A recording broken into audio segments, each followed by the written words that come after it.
Which ancient culture was way more f***ed up than most people know? Feudal China was super into burying people alive. Qin Shi Huang, the first emperor responsible for the unification of China, upon his death, had 70,000 concubines, servants, and workers forcibly interred alongside him. The terracotta army was constructed only because murdering all the soldiers as well wasn't an option. Most ancient cultures were way more cruel than people know or imagine. Just capital punishment is a great example. It's not that you did something bad and we will kill you. Oh no. It's you did something wrong and we will torture you in unspeakable ways. Death is not the goal here, it's just a byproduct. History is the worst. Genghis Khan and the Mongolians of the steppe were absolutely ruthless and efficient. Entire unknown civilizations are reportedly wiped out by them with zero trace of their culture intact. Just fields of bones saying something big was there. There was at least one incident of a drunken Mongolian post-raid demanding a group of runaways remain still while he stumbled off to find his sword and kill them. And they did out of fear for what would happen had they not. There was an instance of a relatively small recon element of Mongolians who were sent over some mountains in IIRC modern-day Russia-ish region just to see what over there. Stumbled onto an entire joint nation army. And merced them all conquering the whole damn place. The Khans were a hard people. Oddly enough though, they were relatively progressive for their time. Once your people were conquered, they didn't really care what you did, spoke, believed as long as you paid your tributes. They even protected from outside raiders. It's just, the whole getting massacred and conquered part to deal with. Source: Dan Carlin's Hardcore History podcast Wrath of the Khans. And Memory. * There was one instance of their unique brutalism that came back to mind. So being the progressive conquerors they were, they pretty regularly honored the beliefs and gods of their enemies. In one such instance they'd sacked and captured a host of nobles who believed it was unholy to spill high blood. In response, the Mongolians decided to honor their traditions and rather than cut them to pieces, they laid the nobles flat, built a dance floor on top of them, and partied like hell while the nobles were crushed underneath. No blood was spilled. All of them were genuinely a fucked up species. Aztecs were pretty messed up. But Babylonia? They left behind whole walls of sculpture depicting how many hundreds of thousands they killed for sport. I'm pretty sure it was worse when Neanderthals walked amongst us, but no written record. The ancient Phoenicians, Carthaginians had a child-killing cult. They thought that their gods needed children to be appeased. Other Canaanite, Semitic peoples dropped this practice. Depicted in the Tanakh, Bible's Old Testament, through the story of God sending a goat when Abraham was about to sacrifice his son. Although ancient Jews' annual ritualistic slaughter of thousands of animals is nothing to scoff at, murdering kids is obviously far worse.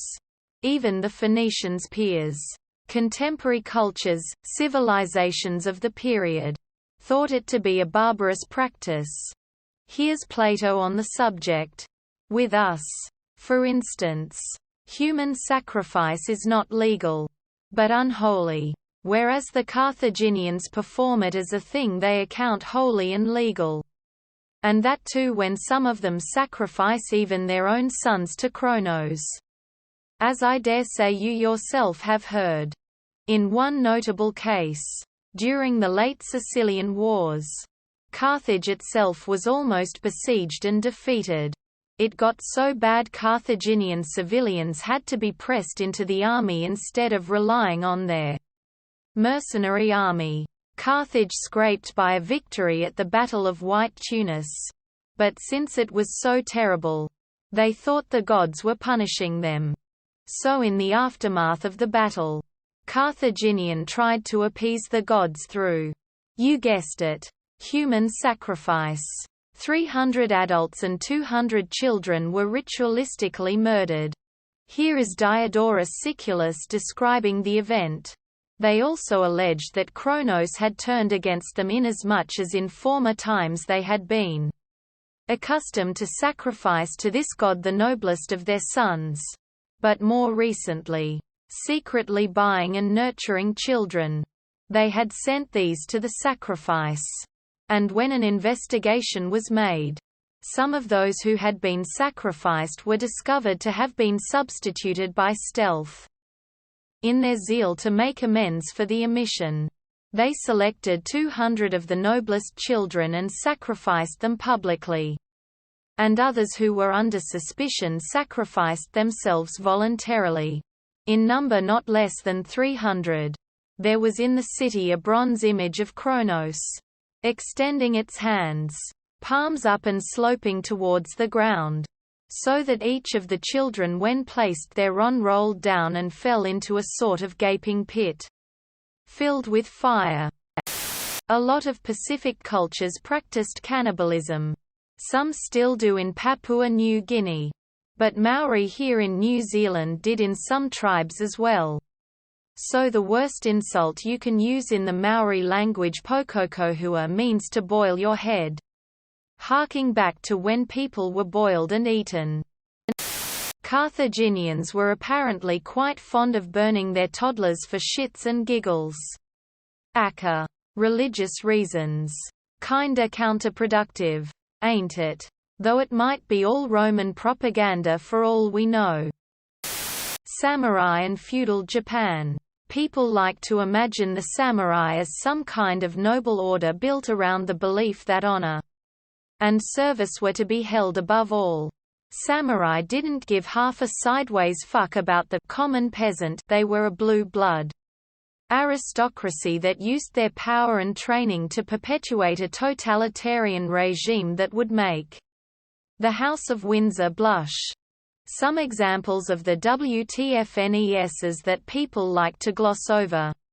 Showing disrespect to a samurai was cause for instant death, and disrespect could be something as simple as not bowing low and long enough. Oh Mr. Old Rice Farm, does your back hurt from slaving in the field for your feudal lord? Well, tough shit, I don't care how loud your spine cracks when you touch your head to the ground for me. If you twitch that a beheading. The code of battlefield honor only really counted when the losing side put of just the right amount of fight. Not enough to be a problem, but you still had to do some pointless dying to keep from all being killed anyway. Example. Oda Nobunaga committed a genocide against the Iko-Iki monks because they had the audacity to not insta-cave when he showed up. After several long sieges, he burned the hilltop fortress of Ishiyama. Honganji Oda set fire to the mountain and blocked any escape, burning alive 20,000 men, women and children. The idea that samurai hated firearms because they saw them as dishonorable or unsporting is bullshit. They hated them because they evened the playing field. Any peasant with their arquebus could kill any samurai before he even got his sword out, and that was not okay. They couldn't have their absolute martial superiority questioned, and especially by a weapon that didn't require years is special training, and more importantly, the free time to do that training. Something your average rice farming peasant certainly didn't have. Ronin were not noble samurai seeking truth through walking the land or whatever the fuck people believe now. They were dispossessed lords who were now turning to banditry against any peasant who dared to not support them with free food and lodging. They were the equivalent of a former SEAL Team 6 member walking the road with his weapon who will kill you if you don't buy his lunch. Let him sleep in your bed. Fuck your wife and then bid him adieu with a smile and call of thank you for your service. So yeah. Samurai were aristocratic mass-murdering assholes. Edit. Just to make it a bit more clear. The Boshin War, which was waged at the start of Meiji imperial restoration that pitted the samurai class against the new imperial court and standing army, was fought 100% on the samurai side to keep their protected class. The imperial court even tried to compromise and offer them high-ranking government positions, but it wasn't enough. They still wanted to keep their place in Japanese society, and one of the stated rights they didn't want to lose was the right to carry swords in public for the purpose of protecting honor, i.e., killing a commoner on the spot if they perceived any disrespect. Also, the samurai forces suddenly didn't have an issue with guns once they started losing to ranks of peasants armed with them. Suddenly the shogun forces were all about that firearm life. Ancient Greece. A lot of people imagine clean villas. People with white togas talking about arts and philosophy all day. The truth is that most people were dirt poor. Being born disabled, or being born a girl, could be a death sentence. And pedophilia was rampant among the rich. Also, a lot of their economy was based on slavery. When I was watching Castlevania, I did some research where the Dracula myth comes from and stumbled upon Vlad Tepes' Dracula, or by his nickname called Vlad the Impaler. They are not sure about the numbers, but you have to impale a lot of people to get that nickname. The ancient Assyrians built a vast empire. The empire reached its height during the Neo-Assyrian era. From 911 BC to the fall of its largest city Nineveh in 612 BC. The Assyrian dominion, stretching from Egypt to modern-day Iraq, controlled richly diverse cultures. To quash any uprising in these conquered areas, Assyrian leaders utilized extreme violence. Their horrific campaigns were celebrated in stone reliefs festooning the palace walls. They created tablets containing every single punishment the Assyrian army carried out. They cut off the limbs, gouged out the eyes, and then left those poor victims to roam around. Those poor people serve as a living reminder of the Assyrians' cruelty. The Assyrians were proud of the mass executions. The victim's skin was hung on the city wall. The brutality of the Assyrians was extreme, even for the ancient standards of cruelty. What Spain did about 500 years ago with the Inquisition, it's nuts. I know people wouldn't be surprised by hearing about the Aztecs due to the human sacrifice from war prisoners. But oh boy, it was way worse. If I recall correctly, there was a moment of betrayal that happened from, and I'm doing this from memory. They decided to break peace by killing a princess-like figure by removing her beating heart, and when inviting her father to an ominous meeting showing a boy wearing her skin and clothes. Edit. For those in the comments trying to say this is a distorted view of Mesoamerican painted by the empires that crushed them, why can't you just accept that yes, their genocide is horrific, but they weren't angels either? It is not hard to see both things as horrible and disgusting. This very thread is proof humans everywhere can be horrible. That just makes them human. The Romans are looked up to this day for their achievements, and you still have Crassus making their soldiers collectively stab their own as punishment for losing to the slaves they would later crucify and torture. You have Japanese monks have a heartbreaking last stand with guns against their most famous conqueror. And you can still read sources about how they had a whole romance with preteen monks and prostitutes, which was seen as perfectly normal at the time. History is full of incredible people. And incredibly horrible people.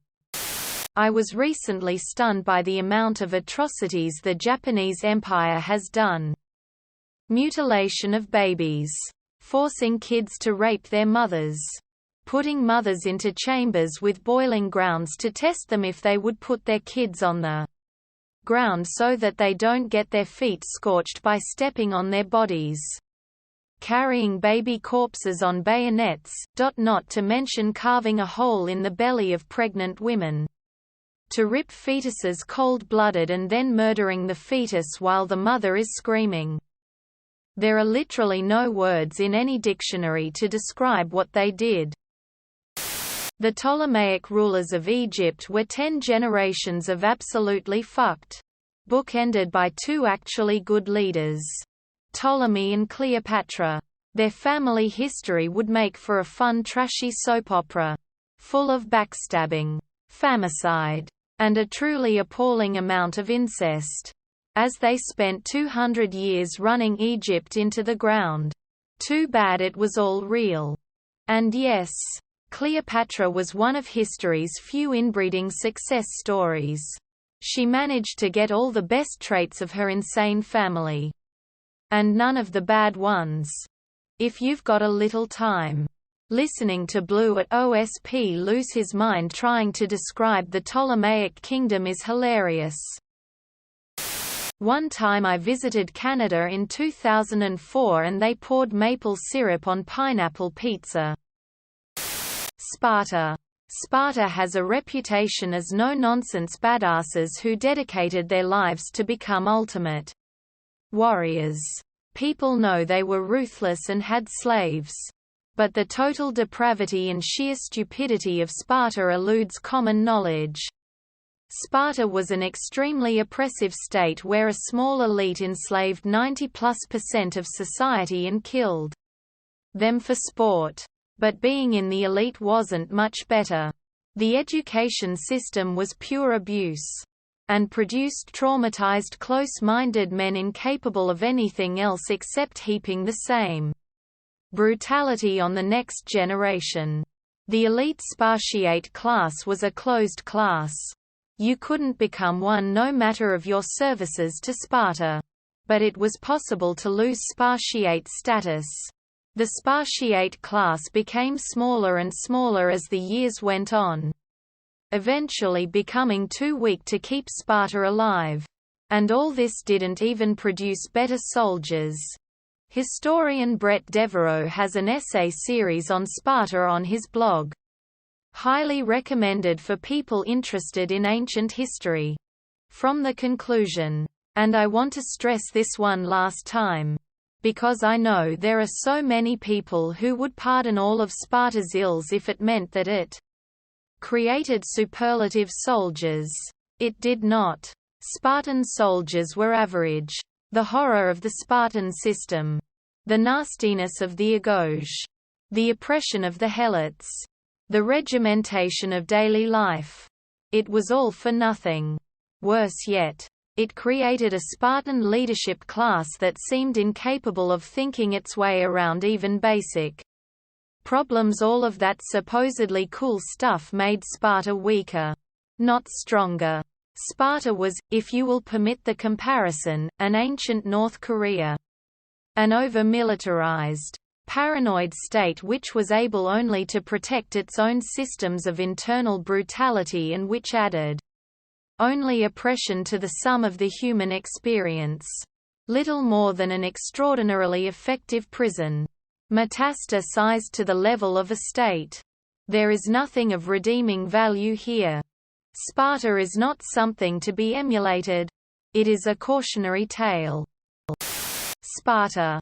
People in general remember them as just being these badass super soldiers, but don't know how Spartan society was built on draconic slavery and institutional pedophilia. 10 million Africans died under the reign of King Leopold II of Belgium. Absolute horrific brutality. He belongs in the same category as Hitler, Stalin, and Pol Pot. Sorry. Not very ancient. But his name doesn't come up in these discussions enough.